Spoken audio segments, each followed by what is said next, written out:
Amb el taller del paper i tot el que s'elabora a partir d'aquest paper, nosaltres treballem una dimensió del benestar personal. Ahí es treballa la interacció entre els companys, la inclusió social, és una teràpia ocupacional.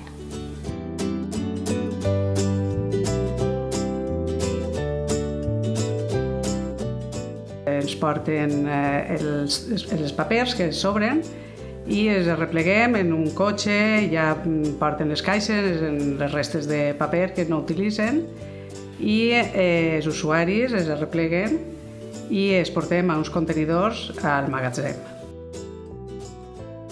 La primera tasca que hem de fer és trencar a trossets menuts aquests papers, perquè per a poder fer el material que necessitem per a fer el paper necessitem que aquest paper estigui trencat a trossets molt menuts.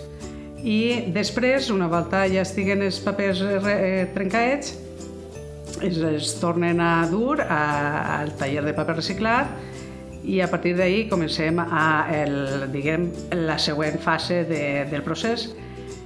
Farem una mescla d'aigua i paper i cola en la que deixarem un dia a remullar i després es aconseguirà una pasta fent-la triturar en una màquina trituradora i aconseguirem una pasta que serà la que farem servir per a fer el paper.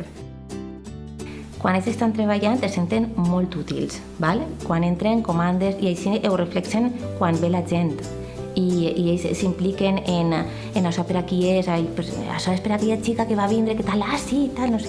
És com, no sé, tenen molta il·lusió, tenen moltes ganes de fer, veuen que les seues coses són per algo, es fan per alguna cosa, per algú que ho demana, per algú que els demana a ells.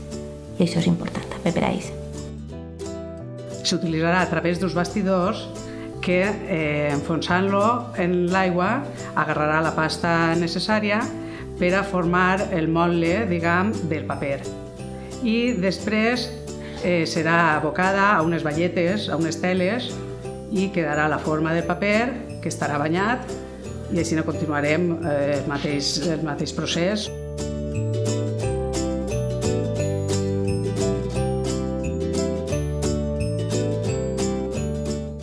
Seguidament, aquests papers els posarem en una premsa hidràulica que disposem, que també està feta artesanalment amb productes que es van oferir, vam poder fer una premsa i premsem aquests papers banyats i quan estiguen ja escorreguts els estendrem.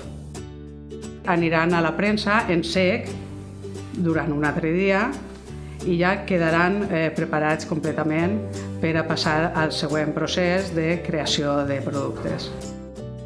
És un procés tan llarg i en tants passos tan menudets, que qualsevol participa. Ve tallant el paper, ve pesant-lo, ve transportant-lo, no sé, qualsevol cosa. És una activitat motivacional, a banda de que ells tenen una dedicació, una activitat que, al igual que altres activitats que fem al centre, ells saben que es senten d'esta manera útils en la societat, útils perquè saben que aquests productes que ells estan fent després seran vistos i utilitzats i valorats fora del centre i això els agrada d'ells.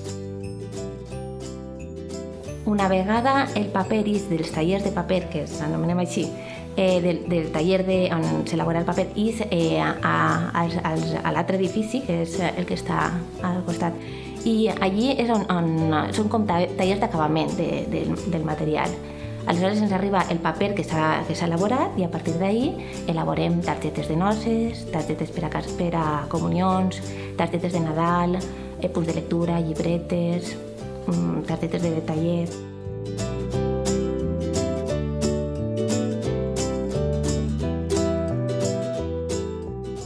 Hi ha una interrelació i, a més, es veu com l'usuari té la sensació en aquest moment també d'un procés acabat, de que una feina s'ha començat i com s'acaba. I aquesta part del procés O sigui, aquest procés, amb un inici i un final, és molt important per a ells. Ells saben i tenen consciència de que estan incidint en la protecció del medi ambient. Hi ha un valor educatiu i de consciència, i de conscienciació del respecte al medi ambient.